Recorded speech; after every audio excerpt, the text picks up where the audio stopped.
विचरण कर रहे हैं। विचरण करते करते वह आकाश में पाताल में विचरण करते हैं और पृथ्वी लोक पर आते हैं। पृथ्वी लोक पर आकर के देखते हैं कि वृंदावन नगरी में यमुना के तट पर देखते हैं कि एक महिला और दो पुरुष वृद्ध अवस्था में पड़े हुए हैं और वह कुछ युवतियां आकर के भगवान का भजन कर रही हैं और भजन करते करते वह भजन के प्रभाव से वह युवती युवावस्था को प्राप्त हो जाती है और वह रोदन करती है कि मेरा पुत्र देख करके नारद जी आप प्रसन्न हो जाते हैं और कहते हैं देखो यह युवती तो बड़ी जवान है और इन बूढ़े बूढ़े दो व्यक्तियों से अपना पुत्र बता रही है, कैसी चिंता है। तब नारद जी वहीं से निकलते हैं। तब वह युवती कहती है कि हे नारद जी यह दो मेरे पुत्र हैं, इनको कुछ मार्ग बताइए कि यह मेरे पुत्र जैसे थे वैसे ही हो जाएं। तब नारद जी ने कहा कि हे देवी आप कौन हो। तब नारद जी कहते हैं भो साधु चरणं पृष्ठ चिंता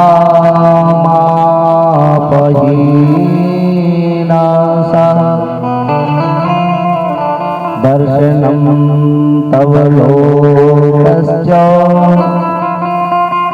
सर्वदा दरम परा।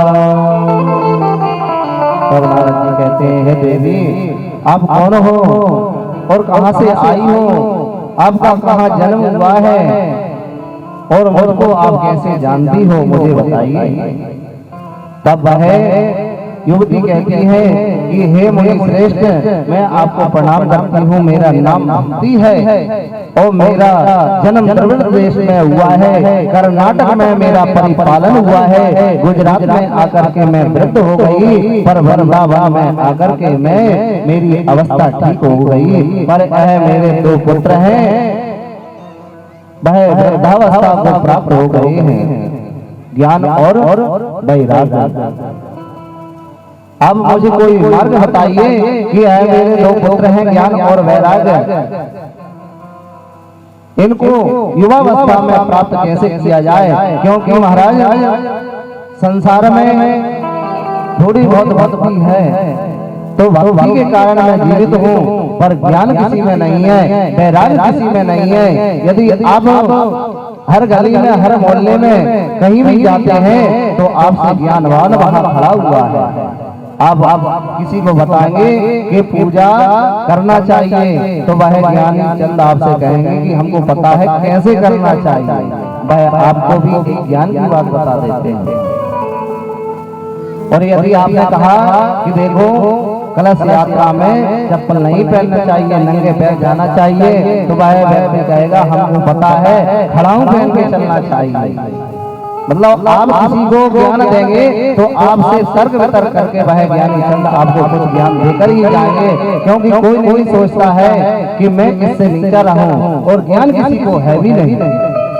इसलिए मेरा जो पुत्र है ज्ञान वह वृद्धावस्था को प्राप्त हो रहा है और इस संसार में वैराग्य किसी के पास है नहीं, क्योंकि कथा करते हैं, सुनते हैं, पठन करते हैं, वृंदावन जाते हैं, तीर्थों में जाते हैं और जाकर के हम माया मोह नहीं छोड़ सकते हैं, त्याग नहीं कर सकते हैं, तपस्या नहीं कर सकते हैं, तो महाराज हम ऐसे जाने से ही क्या फायदा है कि हम यदि चार धाम तो घुमाए पर आकर के घर में एक दीपक भी नहीं जला सकते हैं, तो वह चारों धाम जाने से क्या फायदा है।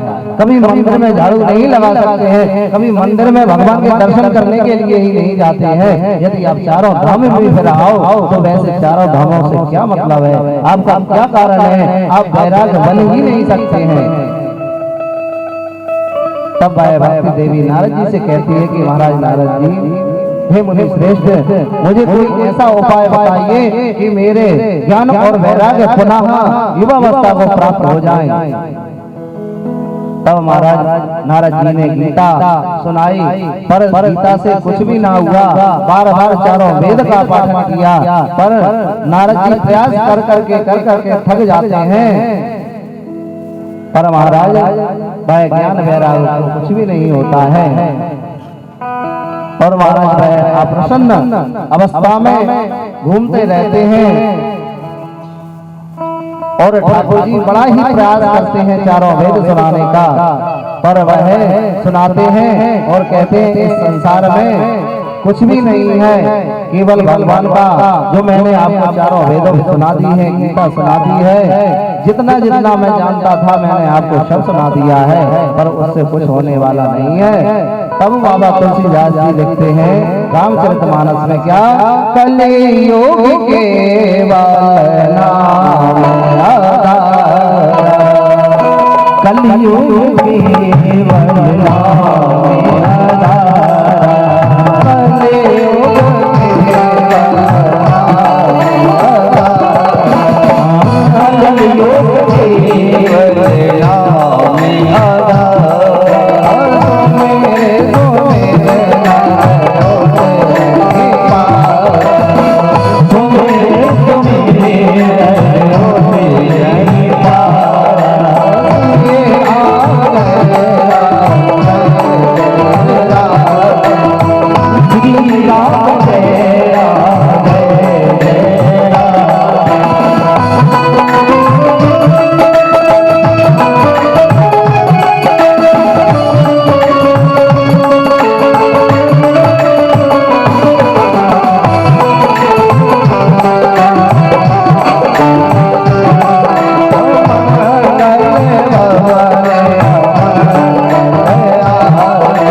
भागवत महापुराण की जय। जय जय श्री राधे। तब नारद जी बाबा तुलसीदास जी लिखते हैं, कलियुग केवल नाम धारा, सुमिर सुमिर नर उतर ही पारा। यदि मानव जीवन में कलियुग तो केवल नाम का आधार है और भगवान का मंत्र जाप करता करता ही वह अपने जीवन भरण के बंधन को मुक्ति दिला सकता है, पर हम वह नहीं कर पाते हैं, क्योंकि युग तो सभी आते हैं और एक दिन में भी 4 युग होते हैं। कलियुग, द्वापर, त्रेता, सतयुग, एक दिन में भी जब 4 युग आते हैं तो हमको कलियुग से क्यों डरना है? कलियुग आ रहा है तो उसको हम सतयुग भी बना सकते हैं। पर कब बनाएंगे? जब हमारे मुख से भगवान ठाकुर जी का मंत्र स्मरण होता रहेगा, तब हम कलयुग में सतयुग ला सकते हैं, नहीं तो ऐसा हम कभी कर ही नहीं सकते। और महाराज जो ज्ञानी जन कथा सुनाते हैं और आप लोग भी कभी किसी को ज्ञान देते हैं, तो वह ज्ञान को वह श्रवण नहीं कर सकता है और उस ज्ञान का व्यंग करते हैं और आपकी बात काटते हैं। तो ऐसे ही महापुरुष अब ऐसे नहीं, पहले से ही है। तो वह महापुरुषों ने भी कथाकार कहते हैं कि तिलक लगाना चाहिए, तो उस पे भी कोई ना कोई जो व्यंग करते हैं उस पे भी श्लोक बना देते हैं कि देखो यह श्लोक लिखा है, ऐसा नहीं करना चाहिए। अपने मन से ही श्लोक बन जाता है, अपने मन से ही सारे कार्य हो जाते हैं। जैसे ब्राह्मण देवता शादी विवाह कराते हैं, आज तो 4 बजने वाले हैं, बस थोड़ी सी कथा और करेंगे क्योंकि समय विलंब हो रहा है, आपको भी भूख लगी है ज्यादा, हमें भी लगी है। बोलो वृंदावन बिहारी लाल की। कल से व्यवस्थित 1 बजे से प्रारंभ हो जाएगी। आप सभी को समय के पूर्व आना है। कुछ समय की कथा और है कि हम कैसे नियम बना लेते हैं कि एक ब्राह्मण देवता आपके घर आते हैं शादी कराने के लिए, और शादी के पहले मंडप डलता है, तो वह मंडप में एक बिल्ली ने जन्म दिया था। तब वह बिल्ली भूखी प्यासी थी और बिल्ली भूखी प्यासी थी, तो वह यहाँ वहाँ भटक रही थी। वहाँ मंडप डलना था क्योंकि वहाँ मंडप में पंगत करवाते हैं, तो उसने सोचा कि यही खाने के लिए मुझे मिलेगा और कहीं नहीं मिलेगा। तब वह बार बार बिल्ली उस मंडप में आती है। तो जिसके घर विवाह था उसने सोचा है बिल्ली ज्यादा परेशान कर रही है, इसको एक पिंजड़े के अंदर बंद कर दिया जाए। तो एक बड़ा सा फरा लाए और उस बिल्ली को ढक दिया और उसके ऊपर एक 5 किलो का पत्थर रख दिया और फिर मंडप डाला। अब 20 वर्षों के बाद कोई भी विवाह नहीं हुआ, तो नए नए बालक हुए। अब जैसे ही उनके घर में विवाह प्रारंभ हुआ, तो पंडित जी आए मंडप डलाने के लिए। तो जैसे ही पंडित जी आए, तो वह परिवार के लोग कहते हैं कि पंडित जी अभी रुको, हम गांव में बिल्ली ढूंढ करके लाएं, क्योंकि बिल्ली आएगी। हमारे पूर्वजों का कहना है कि बिल्ली आएगी, मंडप के नीचे उसको दबाना पड़ेगी, तभी वह मंडप डलेगा, नहीं तो यहाँ शादी नहीं होगी। तो ऐसे कुछ कुछ नियम हम भी बना लेते हैं। और जैसे ही पंडित जी कहने लगे ठीक है, तो 9, 10, 11 और 12 बजने पर बिल्ली मिली नहीं। अब क्या करें? फिर मंडप उनका डला नहीं, शादी नहीं हुई। तो ऐसे ही हम कार्य करते हैं। कोई हमको भागवत महापुराण के अनुसार, कथाओं के अनुसार, मंदिरों के अनुसार हम जितने भी भजन पूजन करते हैं, उन भगवान की कृपा से हमको कोई ज्ञान मिल रहा हो तो हम उसको लेने का प्रयास नहीं करते हैं। और हमारे अंदर का विवेक जो होता है, हमारी बुद्धि से उसका व्यंग कर देते हैं। इसलिए तो हम इस संसार में पड़े हुए हैं। कहीं हाथ गिरा रहा है, कहीं पेट दुख रहा है, कहीं सिर दुख रहा है। यदि हम हमारी बुद्धि का सटीक तरीके से हम जवाब नहीं दे सकते हैं, तो उसको ना दें। और भगवान की कथाएं तो अनंत होती है, कभी किसी भी प्रकार की कोई कथा झूठी नहीं होती है। उस कथा में यदि आपको बुरा लग रहा है, तो अपनी विवेक से, अपनी बुद्धि से उस कथा में कुछ अच्छा ढूंढने का प्रयास करें, तभी आपकी बुद्धि सही जगह लगेगी, तभी आपके संसार के जो कष्ट है उनसे मुक्ति मिलेगी। पर हमारी बुद्धि के अनुसार हम कह देते हैं कथा तो हो रही है, चल रही है, क्या करना है, हम टीवी पे भी देख रहे हैं। और महाराज कथा ऐसी हो रही है कि जहां हमको व्यास जी का मुख भी नहीं दिखेगा, 2 किलोमीटर दूर बैठना पड़ेगा। ऐसी कथा में जरूर हम जाएंगे, भले ही सुन ना पाए कथा, टेंट देखने के लिए जाएंगे और आकर के क्या कहेंगे, कथा बहुत सुंदर चल रही है। इतना बड़ा टेंट लगा था, इतनी लाखों की पब्लिक थी, इतना भंडारा चल रहा था, उधर तो मर गए बच गए, नहीं तो इतनी पब्लिक थी हम तो दबी गए थे। पर आपने यह सुना, पर आपने जो व्यास जी ने कहा है वह कुछ भी नहीं सुना और अपने घर को आ जाते हैं। ऐसा सब कार्य हम करते हैं, अपनी बुद्धि अपने मन ही मन लगाते रहते हैं, तभी हम परेशान रहते हैं। और महाराज जब भक्ति ने कहा कि मैं भक्ति देवी हूँ, तब नारद जी ने कहा कि ठीक है, तब मैं आपको कोई उपाय बताता हूँ। तब नारद जी तीनों लोगों में घूमते हुए बड़ी ही व्यथित है, चिंतातुर हैं और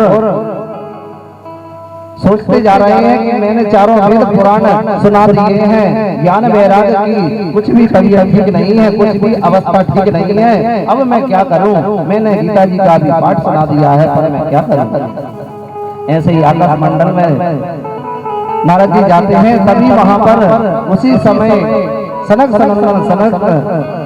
चारों ऋषि आते हैं और 4 ऋषियों देख करके नारद जी से पूछते हैं, नारद जी प्रणाम करते हैं सनक सनंदन सनत कुमारों को कि हे महामुनि, मैं बड़ा ही चिंतातुर हूँ, यदि इस चिंता का आप उपाय जानते हैं तो मुझ पर कृपा करें।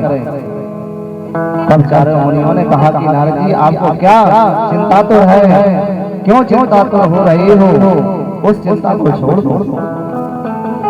तब नारद जी ने कहा कि हे महामुनि, मुझे उपाय बताइए, इस चिंता का कारण बताइए कि मैं किसी यत्न के करने से उन ज्ञान वैराग्यों को मुक्ति दिला सकूं।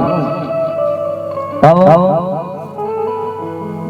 नारद जी की इस प्रकार से वार्तालाप सुनकर के सनत मुनियों ने कहा कि हे नारद जी, आपने चारों वेद सुनाए, गीता का पाठ सुनाए, 17 पुराण सुना दिए, पर उनका कुछ भी नहीं हुआ, तो आप जाइए श्रीमद् भागवत महापुराण की कथा उनको सुनाइए और उनकी जो चिंता है वह चिंता से आप भय मुक्त हो जाइए।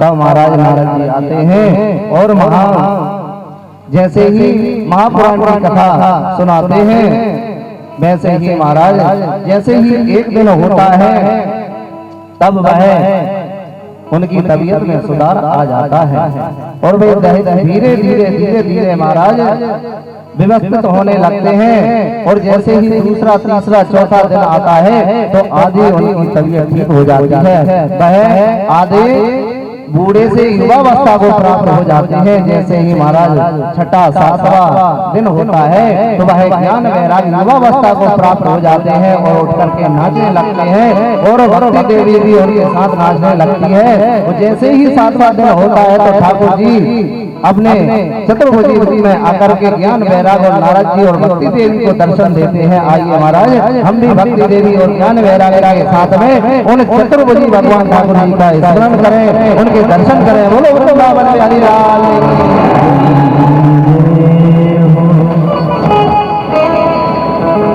मुझ चरणों से लगा मेरे श्याम मुरली वाले, मेरे नाम मुरली वाले, मुझे चरणों से लगा ले मेरे श्याम मुरली वाले, मुझे चरणों से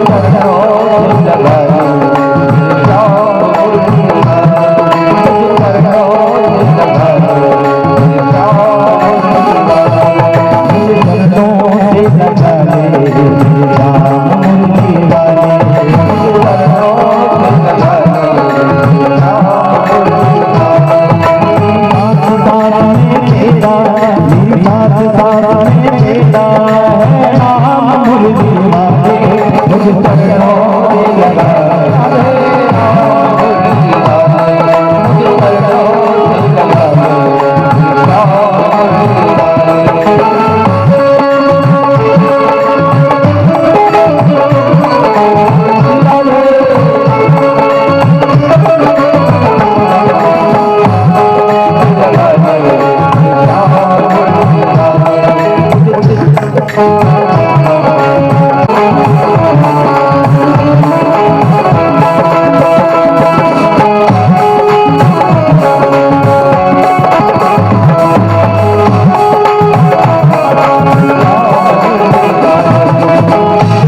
पतझड़ है मेरा जीवन बन के बाहर आजा, पतझड़ है मेरा जीवन बन के बाहर आजा, पतझड़ है मेरा जीवन बन के बाहर आजा, पतझड़ है मेरा जीवन बन के बाहर आजा, तुमने पुकारा बस एक बार आजा, तुमने पुकारा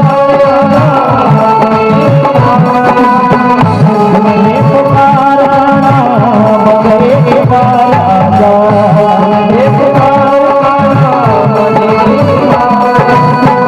बेचैन मन के तुम ही, बेचैन मन के तुम्हारा भूलने वाले खुद चरणों लगा ले,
अब महाराज आधे घंटे की कथा और है, कौन कौन सुनना चाहता है, नहीं तो आरती करें। यदि कथा को सुनना है आधे घंटे तक तो हाथ उठा दें, और नहीं सुनना है तो नीचे रखे रहें। जिसका वोट ज्यादा होगा वही कथा होगी। देखो दो नहीं उठाना है, एक ही उठाना है। हाँ, तो अभी भी संख्या कम है सुनने वालों।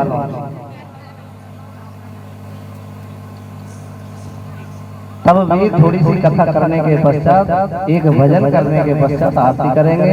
बोलो वृंदावन बिहारी लाल की। क्योंकि आज बहुत समय हो गया है, घर की भी चिंताएं खा रही हैं, पर जबरदस्ती हाथ उठ रहे हैं। देखो वे कह रहे हैं हमारा सही कह रहे हैं, गुच्छो देखे। अब सही बात तो सही है, चाहे झूठ बोलो चाहे सच बोलो, जो सही है तो सही है। श्री राम ऐसे ही महाराज यह तो पहली बार कथा हुई, और महाराज सुखदेव जी दूसरी बार कथा सुनाते हैं, और दूसरी बार कथा कब हुई, कैसे हुई, और कथा से क्या हुआ। तब महाराज सुखदेव मुनि कहते हैं, तुंगभद्रा नदी के तट पर एक आत्मदेव नाम का ब्राह्मण रहता था। वह ब्राह्मण बड़ा ही ऐश्वर्यवान था, धनवान था, और पुरोहित कर्म करता था। तब भी बड़ा प्रसन्न था। उसका विवाह भी हो गया था।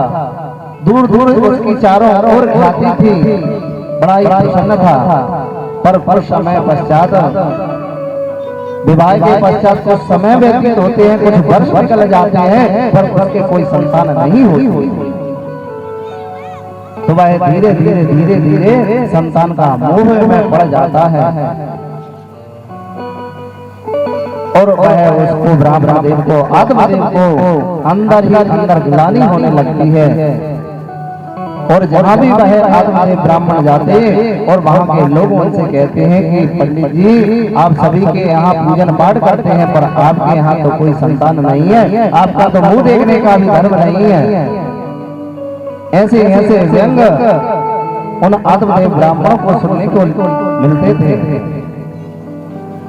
और महाराज जैसे ही उसको सुनने के लिए यह व्यंग मिलते पर वह खुश था, पर जैसे ही घर पे जाए तो जितना विद्वान वह आत्मदेव ब्राह्मण था उससे भी कई दुगना कई 10 गुना मूर्ख उसकी पत्नी थी। क्योंकि महाराज यह आत्मदेव ब्राह्मण उन सभी को शिक्षा दीक्षा और भगवान के भजन का बताते थे। और उनकी पत्नी कहती थी कि भजन से कुछ नहीं होता है, मंदिर में नाक रगड़ने से कुछ नहीं होता है। और महाराज जहाँ तो स्त्रियां अच्छी बात कर रही हो तो उन स्त्रियों को आपस में लड़ा देते, ऐसी उनकी पत्नी थी। और उनके ही विपरीत वह आत्मदेव ब्राह्मण थे, वह चारों तरफ उनका डंका फैला हुआ था कि यह ब्राह्मण से ज्ञानी तो कोई है ही नहीं। पर उसमें भी वह खुश था। अब धीरे धीरे और वर्ष निकलते हैं तो उसके मन में और अभिलाषा जागृत होती है कि हे भगवान मेरे कोई पुत्र नहीं है, मेरा पिंडदान कौन करेगा? मैंने आपका हमेशा भजन पूजन किया है, कभी किसी का बुरा नहीं किया है, मुझे भी कोई संतान योग बनाइए। तब महाराज धीरे धीरे भगवान से प्रार्थना करता है। तो उसने सोचा कि ठीक है मेरे योग में संतान नहीं है पर मैं एक गौ माता को लेकर के आऊं, उससे जो बछड़ा होगा उसको ही मैं अपना पुत्र समझ लूंगा। तब वह ब्राह्मण देवता एक गाय को अपने घर लेकर के आया। पर समय व्यतीत होता रहा, गाय ने भी कोई संतान को जन्म नहीं दिया, कोई बछड़ा बछड़ी को जन्म नहीं दिया। अब और ज्यादा वह आत्मदेव ब्राह्मण क्रोधित हो रहा है, मन ही मन ग्लानि कर रहा है कि हे भगवान मेरा कैसा जीवन है कि मुझे कोई संतान योग ही नहीं है। मैंने एक गौ माता को अपने घर में ला करके रखा है पर गौ माता ने भी कोई बछड़ा बछड़ी को जन्म नहीं दिया है। मेरी कैसी जीवन है, इस जीवन से तो मरना ही अच्छा है। मैं बड़ा ही परेशान हो गया हूँ, मेरा दुख था मैंने सहन कर लिया पर मेरी गौ माता मेरे घर में आई, उसने भी अपने बच्चे को जन्म नहीं दिया। तो मैं तो बड़ा ही पात्र हूँ, कुयोग हूँ, इसलिए इस संसार में ऐसे व्यक्ति को नहीं रहना चाहिए। और महाराज आत्मदेव गिलानी करते करते करते करते महाराज वन की ओर चले जाते हैं और बड़ी पहाड़ पर जाते हैं, शिखर पर जाते हैं। और जैसे ही वह आत्मदेव अपने प्राणों की बलि देने वाले हैं उसी समय भगवान नारायण कहते हैं नारद जी मेरा भक्त बड़ा ही परेशान है, आप जाकर के उसकी रक्षा करिए। तब नारद जी आते हैं और जैसे ही ब्राह्मण देव वहां से कूदने वाले थे कि नारद जी आकर के एक ब्राह्मण का रूप बना करके कहते हैं कि हे राजन, हे ब्राह्मण देव आप क्यों अपने मृत्यु का बलिदान दे रहे हैं? क्या कारण है? केवल पुत्र की ही कमी है। इतना सुन करके वह आत्मदेव ब्राह्मण ने कहा कि यह कौन है और मुझे कैसे जानते हैं? मेरी जो मन की इच्छा है वह इनको कैसे पता चला है? हो ना हो भगवान है, भगवान ने ही इनको भेजा है। और मुझे विश्वास है कि मुझे मृत्यु नहीं करना चाहिए, मुझे इनसे ही प्रार्थना करना चाहिए। तब वह आत्मदेव ब्राह्मण नारद जी के चरणों में गिर जाते हैं और कहते हैं कि हे महात्मन अब मुझे कोई साधारण ब्राह्मण साधारण इंसान नहीं लगते, आप तो कोई भगवान ही है जो मेरी रक्षा करने के लिए आए हुए हैं, मेरी मनोकामना पूर्ण करने के लिए आए हैं, मुझे मेरी मनोकामना आप पूर्ण करिए। तब आत्मदेव ब्राह्मण ने कहा कि हे भगवान, हे ऋषिगण, मुझे मेरा मार्ग बताइए कि मेरे कोई संतान नहीं है, वह संतान कैसे हो? तब नारद जी ने आत्मदेव का हस्तरेखा देखी और कहने लगे कि तुम्हारे हस्तरेखा में मस्तक रेखा में तुम्हारे 7 जन्मों तक तुम्हारा कोई पुत्र योग है ही नहीं। अब मैं कैसे तुम्हारी विनती स्वीकार कर सकूं? तब आत्मदेव कहने लगे, हे भगवान, तो अंत समय में आपने मेरे प्राण क्यों बचाए हैं? मुझे मरना ही चाहिए, मुझे मृत्यु दान देना ही चाहिए। यदि मेरा जीवन ऐसा है तो आप कुछ मुझे उपाय बताइए। बार बार आत्मदेव ब्राह्मण नारद जी को चरण पकड़ करके है और कहता है कि हे भगवान, आज आप ही मेरे भगवान हैं, आप ही मुझे इस मार्ग से प्रशस्त करिए, मेरे मनोकामना पूर्ण करिए। मैं आपके पैर जब तक नहीं छोड़ूंगा तब तक मुझे आप आशीर्वाद नहीं दे सकते। तब महाराज नारद जी ने कहा, ठीक है, आपके भाग में तो नहीं है, पर मैंने जितना भी मेरे भगवान का भजन किया है, मेरे नारायण का मंत्र जाप किया है, मैं आज तक का जो फल है एक फल में ला करके संकल्पित करके मैं तुमको वह फल दे देता हूँ। उस फल से तुमको एक पुत्र होगा। तब नारद जी ने वह ठाकुर जी से प्रार्थना की, है ठाकुर जी, इसके जन्म में, इसके भाग में तो पुत्र योग है ही नहीं, पर मेरा जितना भजन है, जब से मैं आपका भजन कर रहा हूँ, उसका जो फल है मुझे आप इस फल में प्रदान करिए और इस फल से इसको पुत्र प्राप्त हो। तब ठाकुर जी ने आशीर्वाद दिया।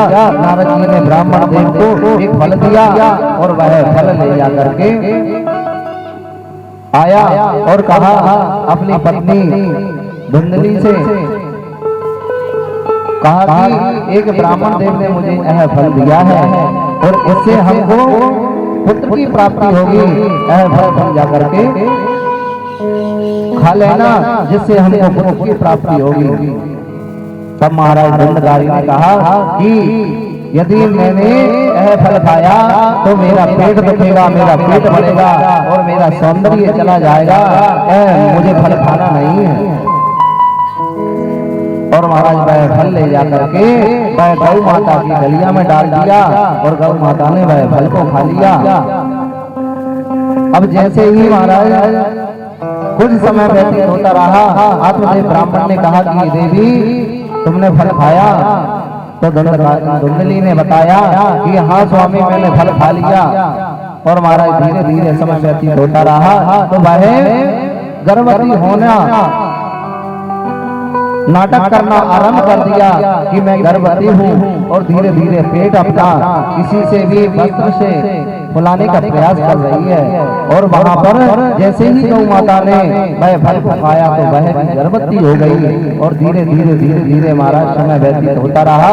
आत्मदेव बड़ा ही प्रसन्न है और भगवान का आशीर्वाद ले रहा है और भगवान को मनी मन धन्यवाद दे रहा है कि भगवान आज मेरी आपने मनोकामना पूर्ण कर दी है। उस समय पश्चात में अपने पुत्र का मुंह देख करके, जो मुझसे लोग कहते हैं कि आपका मुंह देखने का धर्म नहीं है, मैं उस कलंक से मैं वंचित हूँ, उस कलंक से मैं रहित हो जाऊंगा, उस कलंक से मेरी मुक्ति हो जाएगी। आपने बड़ा ही उपकार किया, हे भगवान आप दयालु हो। आत्मदेव ब्राह्मण भगवान का धन्यवाद करता है और भगवान से प्रार्थना करता है। अब धीरे धीरे धीरे धीरे महाराज जैसे ही 5 माह व्यतीत हो गए तो अब धुंधली को बड़ी टेंशन होने लगी और धुंधली ने कहा कि अब मैं क्या करूं, 9वें महीने में पुत्र का जन्म होना है, गौ माता भी गर्भवती हो गई है, अब मैं किसी न किसी बहाने से कुछ युक्ति लगाऊं। तब महाराज धुंधली ने यहाँ वहाँ देखा तो पड़ोस में उसकी बहन रहती थी, वह भी गर्भवती थी। तो उस बहन के घर गई धुंधली और ने कहा, देखो बहन, मुझे बड़ी समस्या का समाधान करना पड़ रहा है, क्योंकि मेरे पुत्र का जन्म तो होना नहीं है और स्वामी को किसी ने फल दिया है तो उस फल के प्रभाव से पुत्र की उत्पत्ति तो होगी। अब मैं क्या करूं, तुम भी बताओ।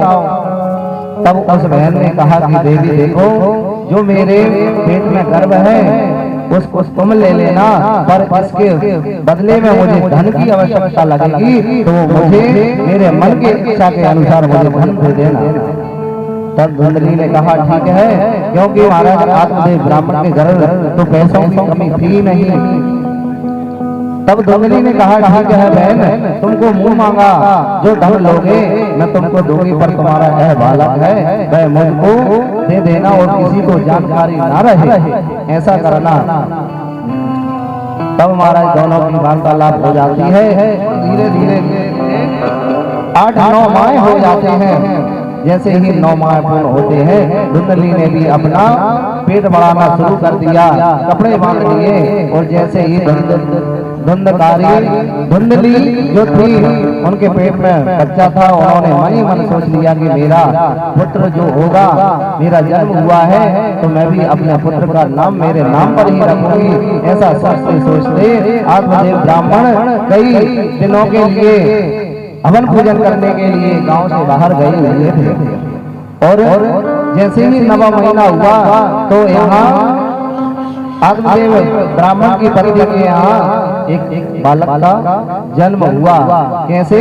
जो पड़ोस में उसकी बहन रहती थी उससे लेकर के आई थी वह, और उसके बदले में उसने मुंह मांगा, उसको धन दे दिया। अब धुंधली ने सभी जगह खबर पहुंचा दी कि मेरे एक बालक का जन्म हुआ है। खबर आत्मदेव ब्राह्मण को भी जानकारी मिली तो वह आत्मदेव ब्राह्मण बड़ा ही प्रसन्न होता है और अपने घर को आता है। अब जैसे ही आत्मदेव ब्राह्मण आते हैं तो उसी समय गौ माता के भी एक बालक का जन्म होता है। और वह कैसा बालक होता है? बड़ा ही अद्भुत बालक होता है कि उसके कान जो है वह तो गौ माता की तरह है, पर शरीर जो है वह मनुष्य की तरह है। ऐसा पुत्र गौ माता को उत्पन्न हुआ। अब दोनों ही बड़े प्रसन्न हैं और सभी अपने रिश्तेदारों को बता रहे हैं। तो धीरे धीरे समय व्यतीत हुआ, आत्मदेव ब्राह्मण बड़ा ही प्रसन्न रहता है। और महाराज जब 6 माह व्यतीत होते हैं तो उनका बालकों का नामकरण करना आरंभ कर दिया। और कहते हैं कि इनका नामकरण अपने वैदिक रीति के द्वारा करना चाहिए। और महाराज जब भी हम नामकरण करते हैं तो वैदिक रीति से ही करना चाहिए। तब आत्मदेव ब्राह्मण ने कहा कि इसकी वैदिक रीति से 6 माह में नामकरण करना चाहिए। तो 6 माह में नामकरण करा तो महाराज आत्मदेव ब्राह्मण ने कहा कि इनका नाम क्या होना चाहिए। तब धुंधली कहती है, हे पतिदेव, मैंने 9 माह तक मेरे पेट में रखा है, आप क्या जानो उस पीड़ा को, इसलिए मेरी कोख से मेरा बालक का जन्म हुआ तो इसका नाम तो मैं ही रखूंगी, आपको बुरा लगे चाहे भला लगे। तब आत्मदेव ब्राह्मण ने कहा ठीक है आप रख लो।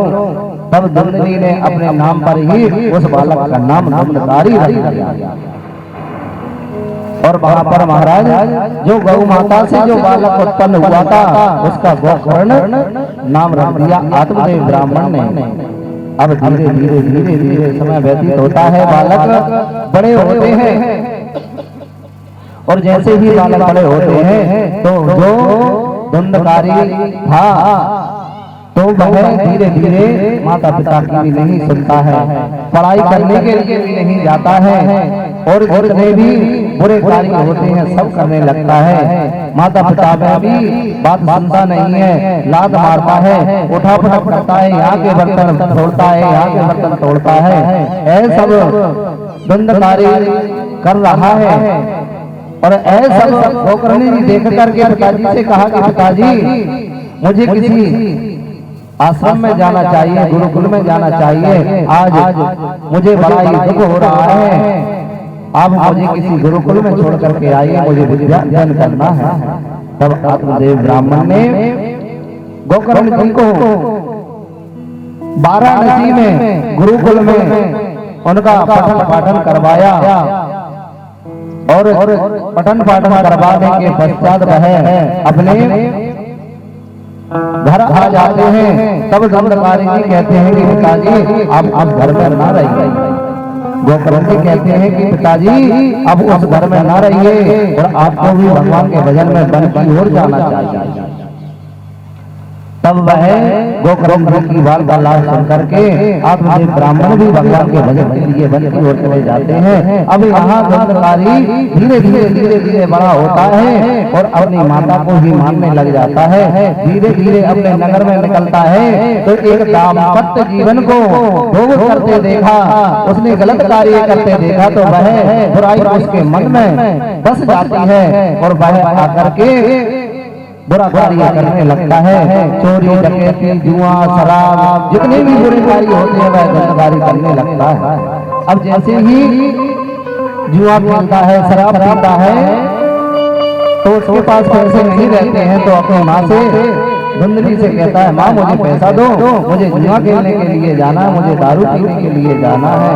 तब जो भी धन था वह धीरे धीरे धुंधकारी खत्म कर देता है। और महाराज जैसे ही धन खत्म हो जाता है फिर जैसे ही पुनः आता है और माता से धन मांगता है कि माता मुझे धन की आवश्यकता है, मुझे जुआ खेलने के लिए जाना है, मुझे शराब पीना है, मुझे पैसे दो। तब माँ ने मना कर दिया कि बेटा जो हमारे घर पर जो धन रखा था, पिताजी ने जो कमाया था, तुमने वह सब खर्च कर दिया है, अब मेरे पास कुछ भी नहीं है।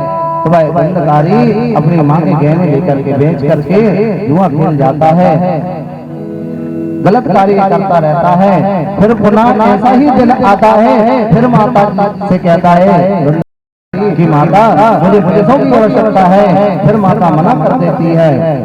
तब धुंधकारी अपनी माता के गले से चैन जाता है और माता को ही भगवान को अर्पण कर देता है, माता की ही मृत्यु कर देता है।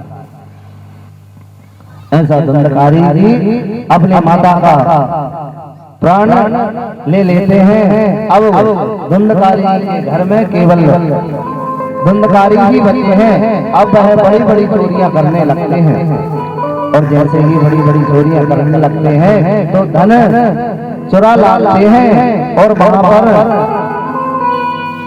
नगर में कुछ दूर जाकर के देखते हैं और स्त्रियों से अपना व्यवहार बना लेते हैं। जो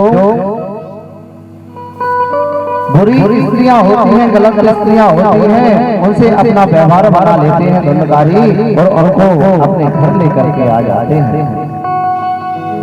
अब वह सभी जब तक धन रहता है तब तो धुंधकारी के पास रहती हैं, तब धन खत्म हो जाता है तो वह स्त्रियां कहती हैं कि हे धुंधकारी अब हमारे ग्राम को हम जाते हैं, अब तुम्हारे पास धन नहीं बचा है। तब वह स्त्रियों ने विचार किया कि ऐसे धुंधकारी से हम छूटा नहीं, प्राण नहीं छुड़ा सकते हैं, इससे हमारी मुक्ति नहीं हो सकती है, क्योंकि यह तो महा पापी है और इसने बड़ी चोरी की तो हम भी फंस जाएंगे। इसको हम किसी न किसी योजन में फंसाते हैं और इसका धन छीन करके हम भाग जाएंगे। सभी स्त्रियों ने ऐसे वार्तालाप की और धुंधकारी को बुलाया और कहा कि हे धुंधकारी जी आप इतना धन कमा करके लाओ और ना धन चोरी करके लाओ कि दोबारा चोरी करने की आपको आवश्यकता ही ना पड़े। तब धुंधकारी ने कहा कि ऐसा कोई मुझे गांव बताओ, शहर बताओ कि मैं किस शहर में किस गांव में जाऊं कि इतना धन मुझे मिले। तब उन स्त्रियों ने कहा कि उस गांव में राजा रहता है, उसका कारागार ऐसा है, उसमें ही बहुत सारा धन है, आप जाओ वहां से चोरी करके लाओ, फिर चोरी करने की आवश्यकता नहीं रहेगी। तब धुंधकारी जाते हैं और वहां राजा का वह चुरा करके धन ला आते हैं और अपने गृह में रख लेते हैं। जैसे ही बहुत सारा धन देख करके उन स्त्रियों ने आपस में विचार किया कि इतना सारा धन है, हमको कभी भी बुरा कार्य करने का नहीं रहेगा और ना ही हम कभी चोरी करेंगे, इतना धन लेकर के हम भाग जाते हैं, पर उससे पहले इस व्यक्ति की हमको मृत्यु करना पड़ेगी। तब उन स्त्रियों ने विचार किया और धुंधकारी जी को रात में एक चारपाई से बांध दिया, पैर बांध दिए, हाथ बांध दिए और उसको डंडे से मार रही हैं, पर धुंधकारी उठ भी नहीं सकता है क्योंकि चारपाई से बांध दिया है। अब धुंधकारी जी को मार रही है वो चारों पांचों स्त्रियां, पर उसके प्राण नहीं निकल रहे हैं। फिर स्त्रियों ने अंगारे जला करके उसके मुख में डालना शुरू कर दिया, पर फिर भी उसकी मृत्यु नहीं हो रही है। तो फिर एक पात्र में अंगारे को लेकर के पूरे शरीर पर डालना शुरू कर दिया और धीरे धीरे डंडे से छेदना प्रारंभ किया। तो कुछ समय पश्चात दंडधारी की मृत्यु हो जाती है और वह स्त्रियां वह धन लेकर के वहां से भाग जाती हैं। सब घटना का पता कुछ समय पश्चात गोकर्ण जी को पता चलता है। तो वह गोकर्ण जी गया जी में अपने भाई का श्राद्ध करके अपने ग्राम आते हैं और जैसे ही अपने घर में जाते हैं रात्रि विश्राम करते हैं। तो रात्रि में कभी उनके सामने सिंह आ जाता है, कभी हाथी आ जाता है, कभी भूत आ जाता है, कभी प्रेत आ जाते हैं। नाना प्रकार से वह गोकर्ण जी को वह दंडधारी डरा रहा है। तब महाराज गोकर्ण जी ने कहा कि हे महानुभाव, आप कौन हैं और मुझे क्यों परेशान कर रहे हैं? तो वह दंडधारी कहता है कि भाई मैं आपका ही भाई हूँ, मेरी मृत्यु इस प्रकार से हुई है कि मेरी मुक्ति नहीं हुई है। तब गोकर्ण जी ने कहा कि भैया मेरे तुम्हारी सूचना मुझे प्राप्त हुई तो मैंने गया जी में आपका श्राद्ध कर दिया। पर महाराज उस श्राद्ध से कुछ भी ना हुआ और उनको वह प्रेत योनि से मुक्ति नहीं मिली। क्या कारण है? अभी मुझको विश्राम करने दो, मैं कुछ पता लगाता हूँ।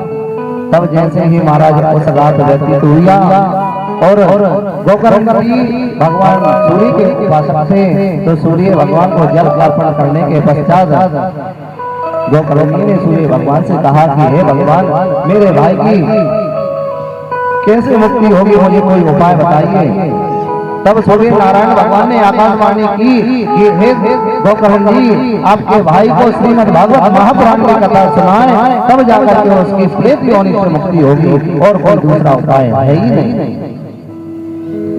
तब महाराज सूर्य नारायण भगवान की आकाशवाणी सुनकर के गोकर्ण जी आते हैं, सभी गांव वालों को बुलाते हैं और एकत्रित करके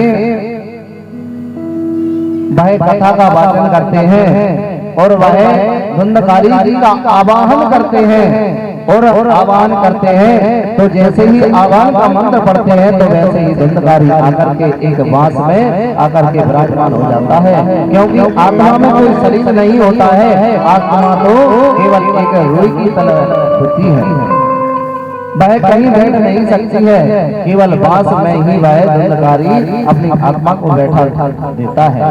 यदि महाराज ऐसे ही हमारी जो कथा होती है निरंतर 5 वर्षों से चल रही है और कथा तो कोई करा नहीं सकता है, तो हम इस कथा में एक एक दिन के यजमान बनाते हैं और उन्हीं यजमानों को बताते हैं कि अपने घर से एक नारियल लेकर के आना है, सफेद कपड़े में 3 मुट्ठी चावल लेकर के आना है और अपने पितरों का ध्यान करके लाना है। और यहाँ व्यासपीठ पे हमारे जो विद्वान ब्राह्मण हैं उनके मार्गदर्शन से संकल्प करके जो आपके यहाँ 2 बांस बंधे हुए हैं उसमें आकर के आप बांध देते हैं। तो ऐसे ही निरंतर 3 वर्षों तक आप करते हैं, तो जो कथा आप घर पे कराते हैं उस कथा का जो फल आपको प्राप्त होता है, ऐसे ही इस कथा का भी आपके पितरों का पूर्ण फल प्राप्त होता है। इसलिए बार बार हम आपसे कहते हैं कि अपने घर से, और जो भी यदि जिसकी इच्छा ना हो, जिसके पास पैसे ना हो और जो अपने पितरों से परेशान है, वह भी अपने घर से एक नारियल सफेद कपड़े में 3 मुट्ठी चावल बांध करके व्यासपीठ पे छुआ करके ब्राह्मणों से मंत्र पढ़ा करके उस बांध में बांस में बांध देंगे। तो वैसे ही 3 वर्षों तक निरंतर करें तो अपने पितर वैसे ही मुक्त हो जाते हैं, क्योंकि हमारे शरीर में जब तक खून रहता है, जब तक हम कोई ईश्वर का, माता पिता का और अपने पितरों का ऋण हम कभी चुका नहीं सकते हैं। इसलिए जो हमारे सर्वप्रथम भगवान है, गुरु है, वो हमारे पितर हैं, क्योंकि पितरों का दिया हुआ है, हमारा शरीर है, हमारी जमीन है, हमारी जायदाद है, हमारे मकान है, हमारे बच्चे हैं। यदि पितरों का आशीर्वाद हमारे ऊपर है तो संसार का कोई भी आशीर्वाद हमको लेने की आवश्यकता है ही नहीं। इसलिए जब तक हमारे शरीर में प्राण है, हमारे पितरों के निमित्त, हमारे भगवान के निमित्त कुछ ना कुछ हमको कर देना चाहिए। और कैसे करना चाहिए? जरूरी नहीं कि आप हर कथा में भाग लें, हर भंडारे में भाग लें, आवश्यकता नहीं है। यदि आप करें तो कैसे करें? कोई हर कथा में यजमान बन नहीं सकता है, हर यज्ञ में कोई बैठ नहीं सकता है, तो उसका उपाय भी हम आपको बता रहे हैं कि आपकी साल भर की जो कमाई है, आप जहाँ से भी आपको 50 रुपए, 100 रुपए, 1000 रुपए मिले, वह जाकर के भगवान के पास आप रखें और उनमें से यदि आपने 100 रुपए रखे तो उसमें से 10 रुपए निकाल करके एक गुल्लक बनाओ, 10% हिस्सा भगवान के नाम का अर्पण करो। ऐसे धीरे धीरे धीरे धीरे करते करते हमारे जब भी हमारे पास पैसे आए, हम भगवान के चरणों में रखो, भगवान से प्रार्थना करो, हे भगवान, लक्ष्मी जहाँ से भी आई है, चारों दिशाओं से आई है, पता नहीं कहाँ कहाँ से लक्ष्मी हमारे पास आइए, इसको शुद्ध बनाइए। उसका शुद्ध जो 10% दशांश होता है उसको भगवान के चरणों में अलग निकाल के रखना चाहिए और 90% हिस्सा अपने जीवन में लगाना चाहिए और उस 10% से हमको अच्छे कार्य में लगाना चाहिए, कथा के यजमान बनना चाहिए, भगवान का प्रसाद चढ़ाना चाहिए। हमारे घर में यदि हमारे घर में किसी का भी, हमारे भांजे का, हमारी भांजी का, हमारे मेहमानों का विवाह हो रहा है तो उसी जो 10% में उसी से पैसे उठा करके वह कपड़े खरीद करके उसको दान करना चाहिए। यदि जो व्यक्ति ऐसे करता है तो अपने पितरों की कृपा हमेशा प्राप्त होती है, उसको पितृ भय नहीं होता है। ऐसी श्रीमद् भागवत महापुराण की यह कथा में वाचन किया है। तब ऐसे ही गोकर्ण जी ने कहा कि मैं अपने भाई का संकल्प करके आह्वान करता हूँ कि मेरा भाई यहाँ आ जाए और विराजमान होकर के, चूंकि धुंधकारी जी बांस के पौधे में जाकर के विराजमान हो गए थे, तब से श्रीमद् भागवत भगवान की कथा में बांस के डंडे गड़ाते हैं और लगाते हैं, उन पर नारियल बांधते हैं, ताकि इस मोहल्ले में, इस बासोदा में और जहाँ जहाँ भी हम जहाँ जहाँ के भक्त हमारे पंडाल में भगवान का भजन करने के लिए, भगवान की कथा श्रवण करने के लिए आते हैं, उनके पितरों की मुक्ति ना हुई हो तो वह मंत्र पढ़ते हैं कि उनके पितर आकर के कथा सुन करके उनको आशीर्वाद प्राप्त हो। ऐसे ही गोकर्ण जी ने धुंधकार का आह्वान किया तो वह आकर के उस बांस के पौधे में आकर के विराजमान हो गए। जैसे ही प्रथम दिवस का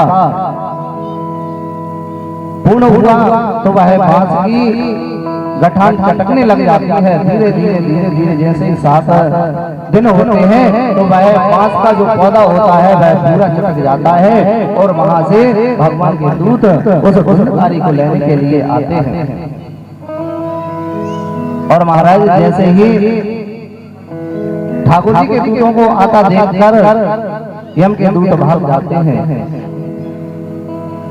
और यम के दूत जैसे ही भाग जाते हैं, क्योंकि यम के दूतों को तो पता था कि यह बड़ा से बड़ा पापी है, इसको तो हमको ही लेकर के आना है। पर एक ऐसे आश्चर्य हुआ, एक ऐसे अद्भुत कार्य हुआ कि इस महापापी को भगवान के दूत लेने के लिए आए हुए हैं।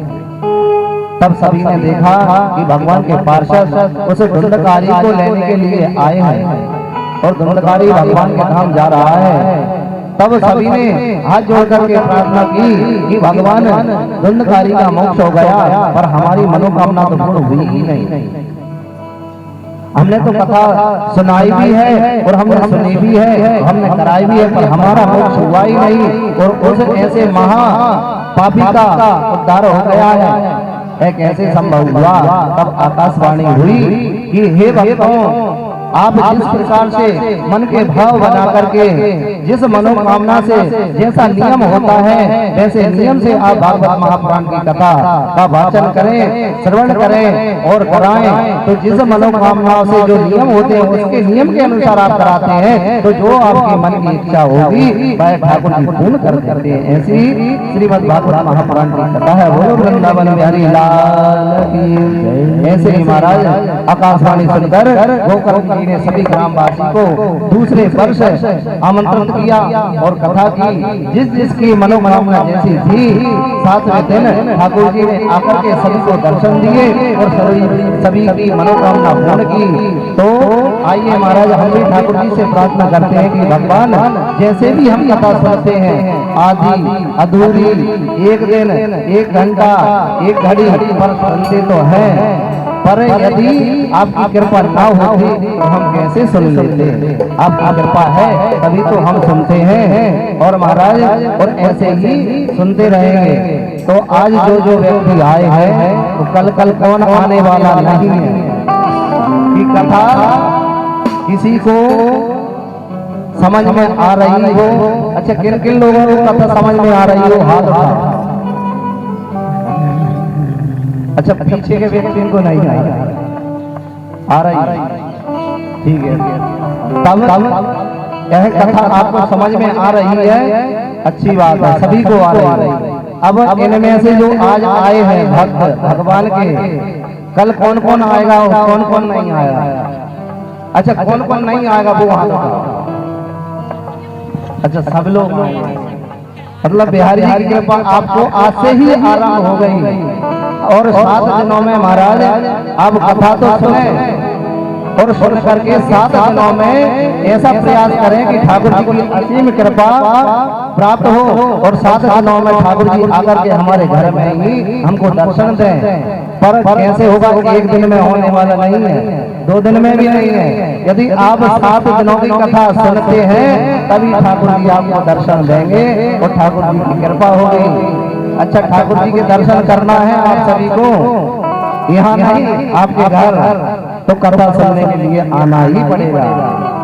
ऐसे ही ठाकुर जी सभी को दर्शन दे रहे हैं, धुंधकारी का मोक्ष हो गया, गोकर्ण जी और सभी गांव वालों की मनोकामना पूर्ण कर रहे हैं। तो हम भी ठाकुर जी से प्रार्थना करेंगे, ठाकुर जी हम भी कथा का श्रवण करेंगे, जैसे भी सुने, एक घड़ी आधी घड़ी जैसे भी सुने पर सुनेंगे, पर आप असीम कृपा हमको प्राप्त हो, ऐसी ही कृपा बनाए रखना। आइए हम सभी भक्त भगवान का स्मरण करते हुए भगवान से प्रार्थना करें। बोलो वृंदावन वाली लाल की।